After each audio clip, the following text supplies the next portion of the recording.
Olá, tudo bem com todos vocês?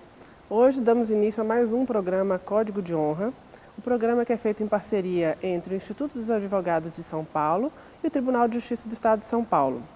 Estamos hoje com a presença ilustre da doutora Ivone Zeger, ela que é nada mais, nada menos do que especialista em uma das áreas mais importantes da nossa vida, que é o direito de família e sucessões, ou seja, o direito de herança também. E ela vai falar hoje sobre um tema muito interessante, que é a união estável e o casamento. Como vai, doutora Ivone? Tudo bem? Muito bem, obrigada, Fabiana. Obrigada a todos vocês que estão aí nos assistindo. Vamos falar coisas muito interessantes, muito importantes.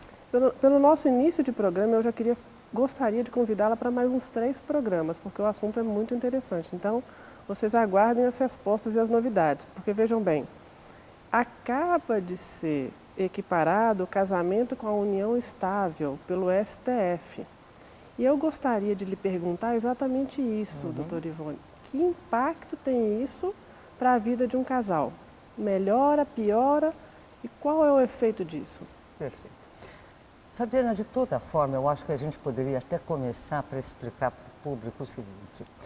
Existe uma diferença grande entre casamento civil e união estável. Muitas pessoas não têm noção que a união estável, hoje equiparada no âmbito da sucessão da herança, do falecimento, ao cônjuge que está casado, realmente isso é um avanço.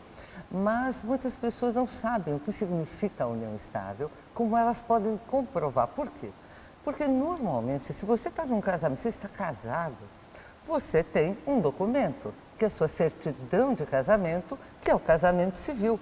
O casamento civil, ele é reconhecido civilmente, portanto, você não precisa fazer nenhuma prova.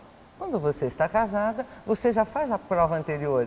Você se casa, vai ao cartório, deixa todos os documentos, uma série de formalidades que fazem com que, com o casamento e com a escolha do regime de bens, que eu diria que o regime de bens é um outro momento importantíssimo para a gente conversar, mas você escolhe o regime de bens, faz ou não faz um pacto antinupcial, de acordo com o regime de bens que você escolheu, e muito bem, você está casado.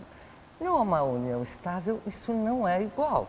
Na união estável, você se une a alguém, esta pessoa pode ter sido casada, pode não estar divorciada, pode estar separada de fato, enfim, uma série de conveniências ou inconveniências a ponto de que estas duas pessoas talvez não consigam nem se casar por conta dessa exigência de formalidades que o próprio Código Civil te obriga. Muito bem.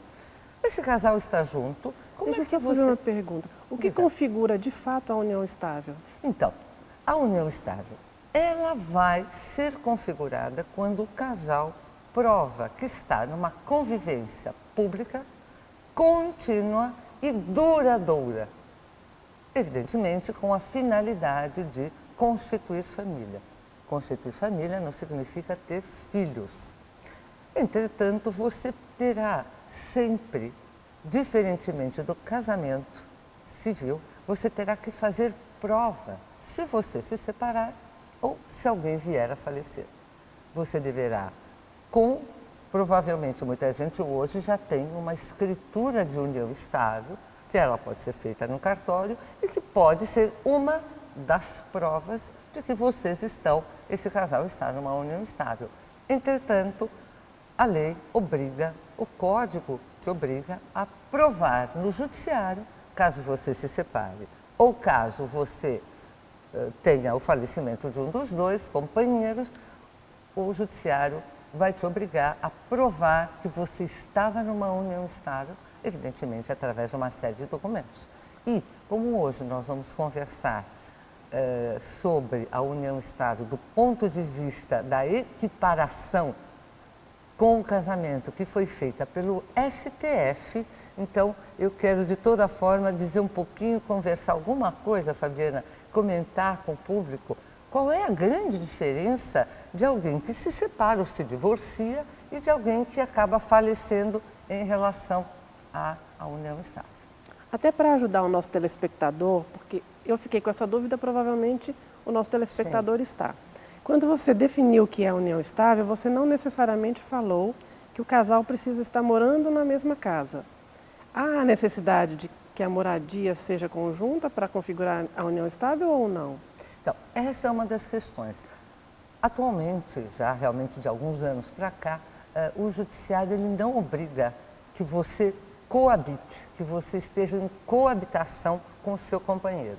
Então, significa que um pode estar morando numa casa, outro em outra, por questões pessoais, familiares, conta de filhos, de outro casamento, ou muitas vezes a filha cuida da mãe, então ela não consegue, ela não quer misturar as estações. Então veja, para configurar uma união estável, você vai precisar provar, não necessariamente a coabitação, que vocês moram juntos.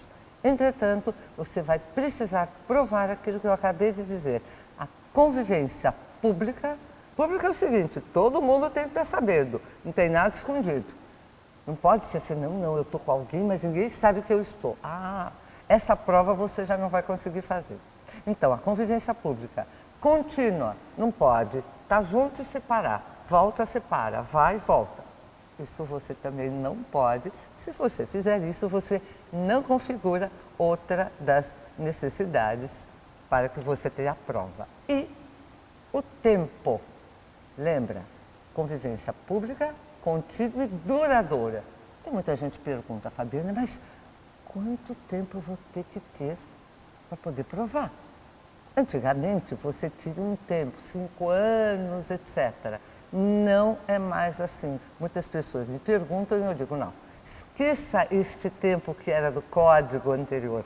Hoje nós estamos sob a égide do código de 2002 e o código de 2002 não se manifesta em relação a tempo.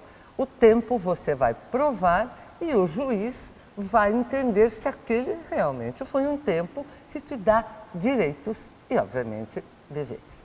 Tá certo?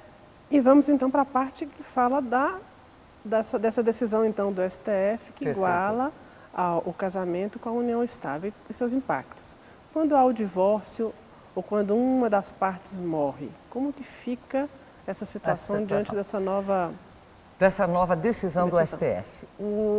O Supremo Tribunal Federal, ele fez uma análise através de um caso, e este caso acabou dando ensejo a atualmente uma repercussão geral, no sentido de que os casais que comprovam que estão numa união estável, se um deles... Então, eu vou fazer só uma separação para que você possa entender.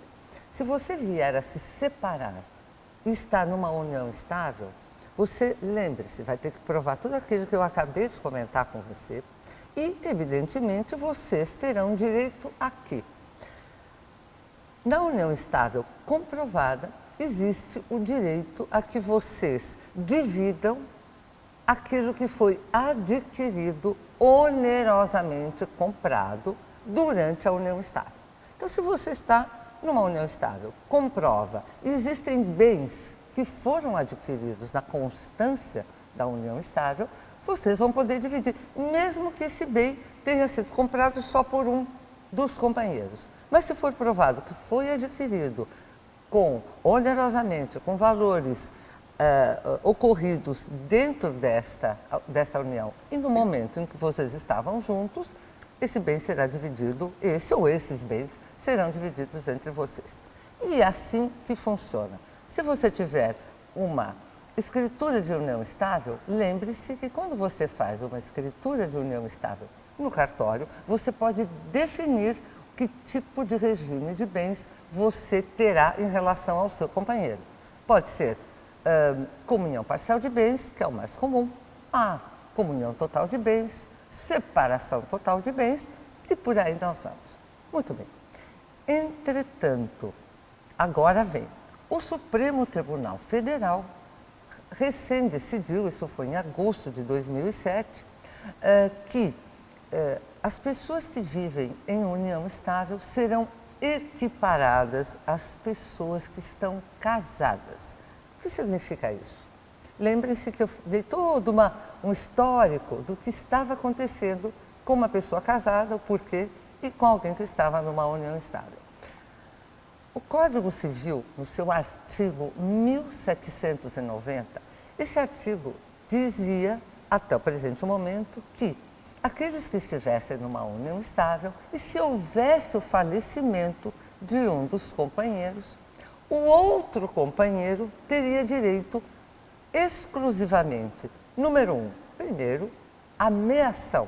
A meação é aquilo que configura o relacionamento entre as duas pessoas e o regime de bens que foi ou não foi escolhido pelo casal.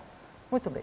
Fora a meação, que é esse direito que você tem, a metade dos bens adquiridos na constância da união estável, você, através deste artigo, tinha o direito à sucessão, ou melhor, à herança desses mesmos bens, mas em concorrência com filhos comuns do casal, somente com filhos só daquele que faleceu ou com, eu diria, com toda a outra família do seu companheiro, por exemplo, se fosse ele que tivesse falecido. Mas isso era só em relação àqueles bens adquiridos na constância da união estável. Se por um acaso não foram adquiridos bens durante a constância da união estável, essa pessoa não tinha absolutamente direito a nada. Então, ela saía da união do jeito que entrou. Com a equiparação que o Supremo Tribunal Federal acaba de fazer, os companheiros terão os mesmos direitos na sucessão ou, para ser mais simples, na herança daquele que faleceu, como se esta pessoa estivesse casada. Eu imagino que isso vai gerar uma série de impactos, tanto positivos quanto negativos, nos novos modelos de família. Eu gostaria de lhe perguntar isso daqui a pouco, depois do nosso intervalo.